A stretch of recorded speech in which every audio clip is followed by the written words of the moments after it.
ഒരു ചെറിയ പ്രശ്നം വചനത്തിൽ നിന്ന് തന്നെ പറഞ്ഞു തരാം. അപ്പൻ എല്ലാവരേക്കാളും ഇഷ്ടപുത്രനായതുകൊണ്ട് നിലയങ്ക ഉണ്ടാക്കി കൊടുത്തു യോസേപ്പിന്. കൊടുത്തപ്പോ എല്ലാവർക്കും കൊടുക്കണ്ടേ? യോസേപ്പിന് മാത്രം ഒരു നിലയെങ്കിൽ കുടുംബത്തിൽ പ്രശ്നമായി. ഞാനതിന്റെ ഒരു വശമായി പറയുന്നത്.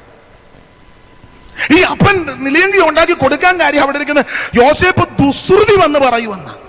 അപ്പൻ എടുക്ക വന്ന് അപ്പന്റെ ഭാര്യമാരാകുന്ന ലേയായി റാഖേലിന്റെ ദാസിമാരാകുന്ന ബിൽഗയുടെ ശില്പയുടെ മക്കളോടുകൂടെ ഇരുന്ന് അവരെ കുറിച്ചുള്ള ദുശ്രുതി യോസേപ്പ് വന്ന് അപ്പനോട് പറയും എന്ന് പറഞ്ഞാൽ ഇടയ്ക്കിടയ്ക്ക് ന്യൂസ് കൊടുക്കും. അങ്ങനെ നമ്മുടെ ഇടയിലും ആൾക്കാരുണ്ട്. സെൻട്രൽ പാസ്റ്ററോട് ഇടയ്ക്കിടയ്ക്ക് ന്യൂസ് കൊടുക്കുന്ന സെൻട്രലിലെ തന്നെ വേറെ പാസ്റ്റർമാരുണ്ട്. സെൻട്രൽ പാസ്റ്ററുടെ വീതി ഓവർസിയറിലൊക്കെ ചെന്ന് ന്യൂസ് കൊടുക്കും ഇടയ്ക്കിടയ്ക്ക്. കൂട്ടുവിശ്വാസിയുടെ വേലക്കാരുടെ പ്രസിഡന്റിനോട്. ലോക്കൽ സഭയിലാണെങ്കിൽ പാസ്റ്ററോടും അമ്മാമിയോടും ചെന്ന് ഇടയ്ക്കിടയ്ക്ക് മറ്റ് വിശ്വാസികളുടെ പാടില്ല, പ്രശ്നമുണ്ടാകും. പാസ്റ്റർമാരത് കേൾക്കുകയും ചെയ്യരുത്.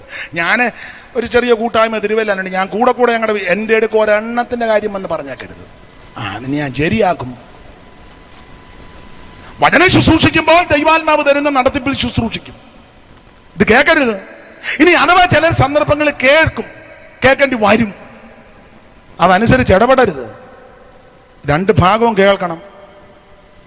അതെ, അപ്പൻ ഇഷ്ടപുത്രനായതുകൊണ്ടും രാഹേലിൽ കൂടി ജനിച്ച കുട്ടിയായതുകൊണ്ടും ഒരു നിലയെങ്കി കൊണ്ട് കൊടുത്ത് അന്ന് മുതൽ കുടുംബത്തിൽ പ്രശ്നമാണ്. വേറുകൃത്യം പാടില്ല. അതുകൊണ്ട് മാതാപിതാക്കളോട് ഒരിക്കൽ കൂടി ഒരു സന്ദേശം പറയാം. അവൻ ദൈവം നിനക്ക് തന്ന കളറുള്ളത് കാണും, കളറില്ലാത്ത കൊച്ചു കാണും, കഴിവുള്ള കൊച്ചു കാണും, കഴിവില്ലാത്ത കൊച്ചു കാണും, കാശുള്ളവൻ കാണും, കാശില്ലാത്തവൻ കാണും. വേറുകൃത്യം പാടില്ല. ദൈവം തന്ന തലമുറ ഒരുപോലെ കരുതിക്കോണം. അതാണ് പിതാക്കന്മാർക്ക് മാതാപിതാക്കൾക്കുള്ള സന്ദേശം.